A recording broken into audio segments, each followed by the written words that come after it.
Hello everyone, and welcome back to A Cup of Joe. It's your boy, JonahThing, and we're back again with Secret Kiss. Be sure to like, comment, subscribe. Let's roll. After class, I went towards the station to go shopping. It's got to be around here somewhere. While looking around, I looked for the variety shop I had visited with Emma. Ah, there it is. I opened the door. I quickly noticed that the aroma scent was different from the previous time. Is that jasmine? What a refreshing and nice scent. Emma would like it. Surrounded by the light scent, I slowly entered the store. Then, among various displays of offering different types of products, I headed straight to the kitchen corner. Yes, the reason I came here was to buy an apron.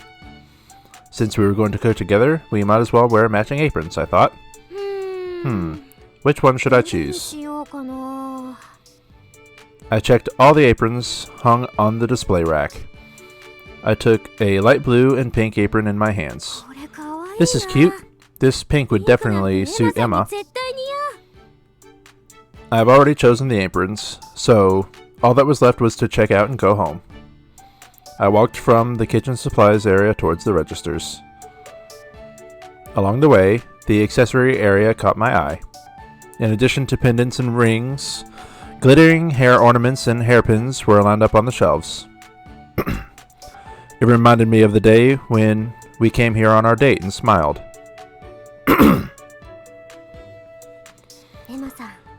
Emma, you like your hairpin, don't you? God. She had seemed a little strange for the past few days, but she had kept wearing the hairpin as usual. Just seeing Emma with the hairpin made me happy. Okay, so now I have to go to the supermarket. Time was running short. I hurriedly got in line to pay. I might have bought too much, I murmured, with a full bag in each hand. As Emma requested, we would make the Japanese food together, but there were many other things I also wanted to make. Picturing the two of us side by side in the kitchen wearing matching aprons, I couldn't help smiling. I can't wait to cook with Emma. With that thought in my head, I walked through the shop on the way out. Suddenly, the ice cream shop came into sight. I just stopped where I was and looked at the shop. That's where we ate ice cream together. Here we spoon-fed each other and said, "ah," at the end. She had licked my lips and kissed. My face suddenly felt hot. Kissing, holding hands. It seemed like we were in a relationship. Teachers and students don't usually do that together. The same goes with friends. Then, what is our relationship? I remembered the feeling of Emma's kiss. It was hot and soft, and it felt like it was going to melt. Felt like I was going to melt. I exhaled in distress. I didn't think I was being teased by her anymore. I had already realized that her kissing and touching was not just to help her with illustrations. My feelings had changed a lot since I started spending time with Emma. Of course, the other students were also important to me, and they were cute too. But what I felt about Emma was different. Feelings like when you see someone and you feel your chest tighten, or you can't get them out of your head. What I had said to Emma that day was not completely wrong. When I was with Emma, my chest tightened and I couldn't get her out of my head. Even I, whose deviation score of love and relationships is 0, have already realized it. Yeah, that's right. That's why my heart ached when I heard the other students had affections for Emma. It was not just Emma. It seemed that I had more than enough reason to be jealous. If I recognized my feelings, I would be able to see the whole world, or the whole picture clearly. What I want to do is to see Emma smile, or ease her stress by doing things for her. Emma, I will tell you my feelings properly. Probably because I had come to that full realization, my steps somehow felt lighter on the way back. Finally, I got back to the dormitory and threw open the door to the living room. I'm home! Huh? Hey, Emma! I'm back! The living room was enveloped in silence. I had watched Emma go home, and I was sure she would be sitting on the sofa and relaxing. Looking over the deserted living room, I put the ingredients and aprons I had bought on the table. Suddenly I noticed that Emma's bag was at the foot of the table. That's an unusual place for her bag to be.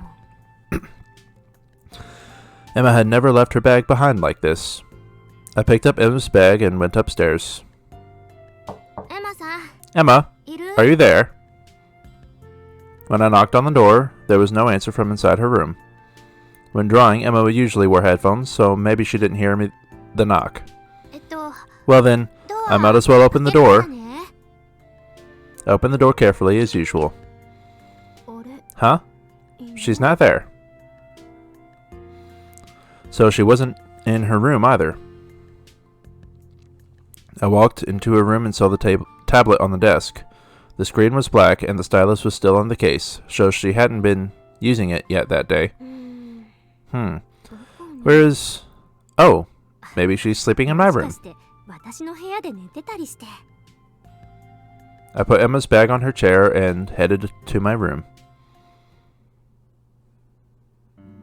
I sat on the sofa in the empty living room. She still hasn't come back yet. Emma wasn't in the room or the bath. In my room or the bath. Just in case, I checked the other rooms, but the result was the same. Only her bag was here, so I know she had come back here after school. Where'd you go? I didn't think Emma had forgotten our plans. Could she have also gone out shopping? But if so, she would surely leave a message. Anyway, it's been 30 minutes since I got back. I'm getting worried about her. I'll contact her. I took out my phone. Emma and I had added each other on mine, but I had never actually sent her a message before. Opening my phone, my eyes fell on the Photos app, and I opened it without thinking. Out of lots of photos, I found one of Emma that I took with the sunset behind her. Emma. A photo taken before she knew it, just because I wanted to keep it in my memory. During our dormitory life, I had lots of opportunities to take photos, but this was the only one I had. In the photo, Emma was looking straight at me. Without thinking, I gently touched Emma's image on the screen with my fingertips. I want to see her right now. Besides, I wasn't sure why, but I felt like I had to listen to Emma's voice. It's no use thinking about it now. I also felt a slight sense of immorality as a teacher for contacting a student personally, but I muttered, as if talking to myself, that this was an emergency and opened up the Mine app. I scrolled down to Emma's account and pressed the call button. After ringing for a while, Emma answered the phone. Feeling relieved at being connected with her, I spoke. Is this Emma? This is Kanami. Yes. Sorry to surprise you. Well, where are you now? I was surprised you weren't in the dormitory. Hello? Can you hear me? After replying at the beginning of the call, Emma had been silent. Was it a bad connection? I spoke a little more loudly. Hey, Emma, where are you now? It's kinda late. I'll go pick you up. No, it's okay. Huh? But I'm sorry. I'll be back in a little while anyway. So don't worry.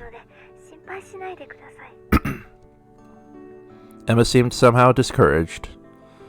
Is she just tired or feeling down? When I started to speak again, I heard a familiar announcement over the phone. I'm sorry, I have to hang up now. Emma, are you now? Emma, hold on. She hung up.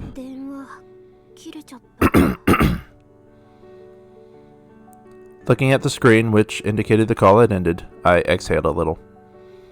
Emma didn't tell me where she was, but I knew where she was, because what I heard over the phone was the school announcement telling students to go home. Emma, you must be at school.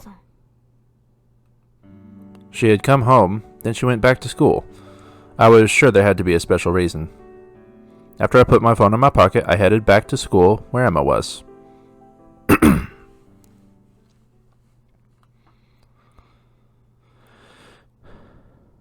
When I got to the classroom, I slowly opened the door in front of me while holding my breath. I walked into the classroom and proceeded to the platform where I had been standing that morning. On the far side of the classroom, where the setting sun was shining, Emma was feeling around for something sitting on the floor. She didn't seem to notice me. She looked pretty desperate. I walked towards Emma. Emma, there you are. When my voice rang out in the quiet classroom, Emma looked up, surprised. Kanami, why are you here? When I called you, I heard that part of the school's announcement. That's why I knew you were here. Emma gave an uncomfortable look just for a moment. But she then quickly looked down as if nothing had happened. I'm sorry, I couldn't get back at the time we had arranged. No, it's okay. You don't have to worry about that. But, Emma, what have you been doing all this time? Nothing in particular. Not looking up from the floor, Emma wouldn't give the real reason. I went up to her and got down to her eye level. When I looked closely, I noticed that Emma's uniform had gotten dirty.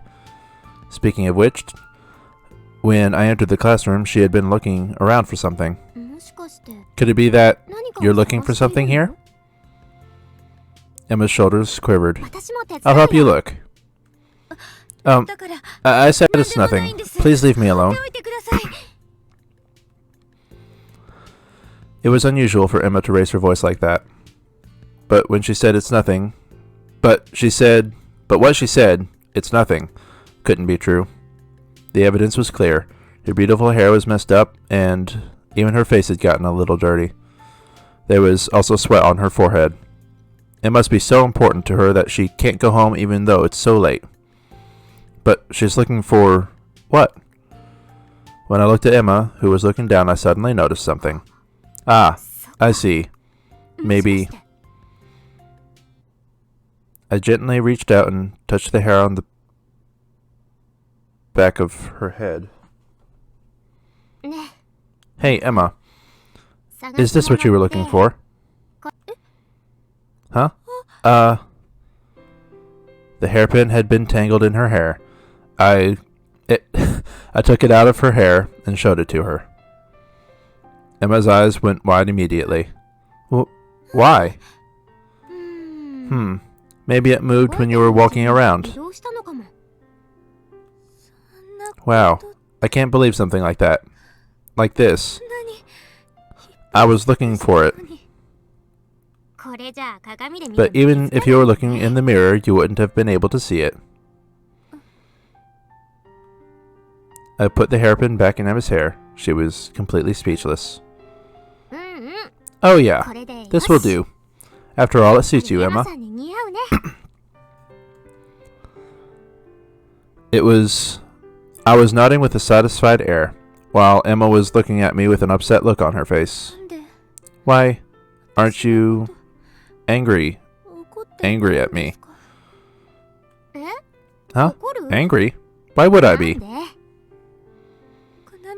Because I haven't thought, because even though it was a gift from you, Konami, I lost it. That, to you, must be rude, isn't it?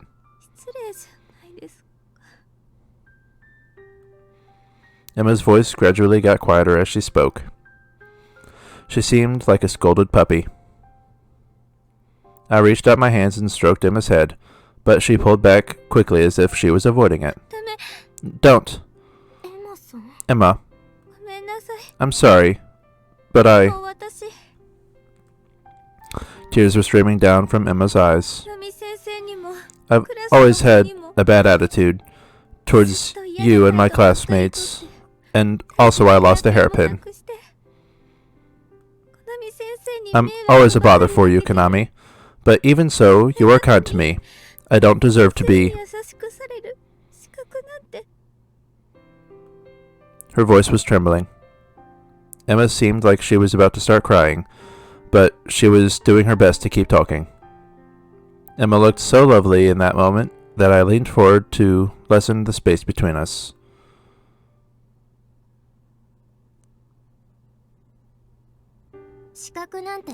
It's not that you don't deserve it. I reached out and hugged Emma gently. Konami, I'm touching you like this because I want to. And that's not all. I also want to be kind to you and spoil you a lot. I stroked Emma's head gently. Her body, smaller than mine, was quivering. Konami, you are too good.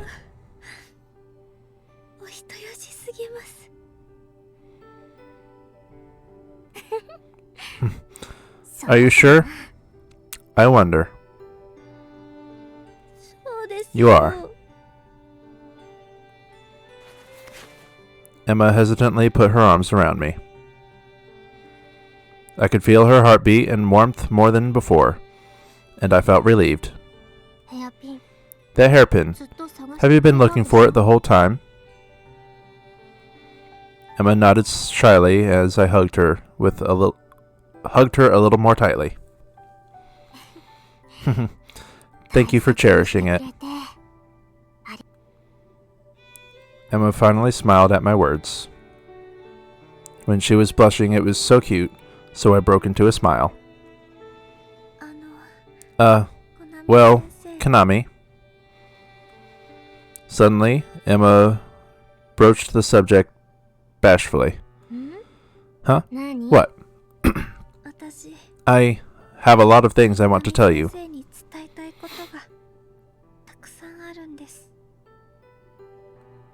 Listening to Emma's words, I tilted my head good-naturedly.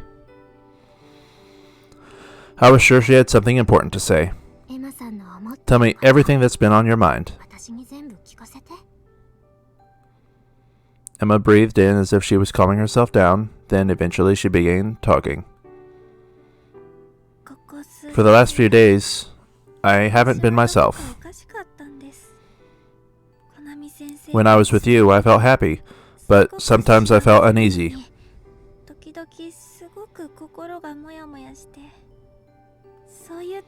All those times, it was always because you were having fun with other students except me. The words that Emma told me were what I had noticed myself just a while before. I feel the same way, Emma.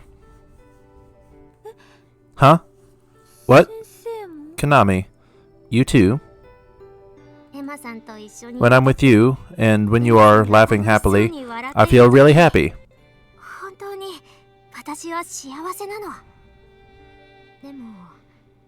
But when you seemed depressed, I was desperate just to see you smile. Oh, Konami. And that's not all. Knowing that there are many students who are interested in you, I've gotten a little jealous. I loosened my arms, which were still hugging her, and gazed at her slowly. Do you understand, Emma, what that feeling of jealousy is like? Yes, I understand. More than enough. But, Konami, before you go on, can I ask you a question?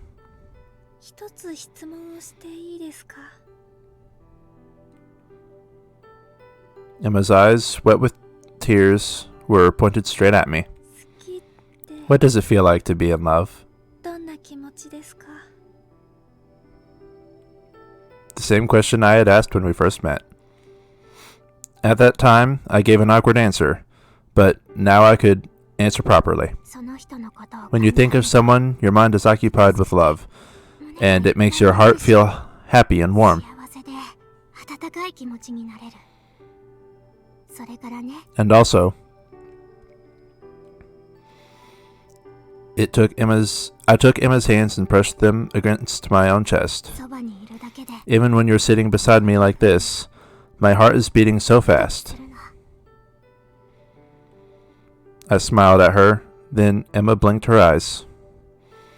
She was so lovely that I hugged her tighter. Then I whispered in her ear, Hey Emma, can I also ask you a question? Sure. What does it feel like to be in love? That is... Emma turned to me and...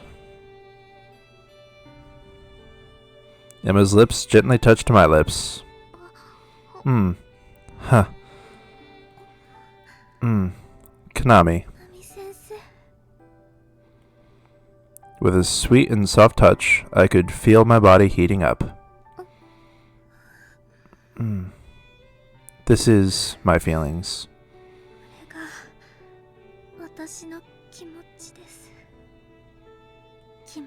It's not just on a whim or from curiosity, but kissing like this or touching each other.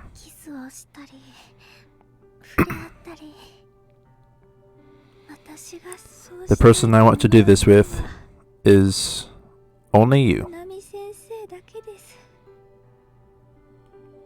Gradually, my lips got wet and there was a small sound every time she kissed me. I'm the same.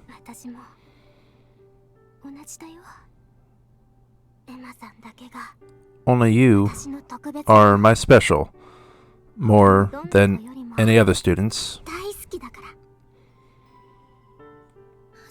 That's not fair, to say it first. As she pouted her lips like being sulky, I lightly kissed them. Smooch. There was a loud kissing sound. I also really like you, even more.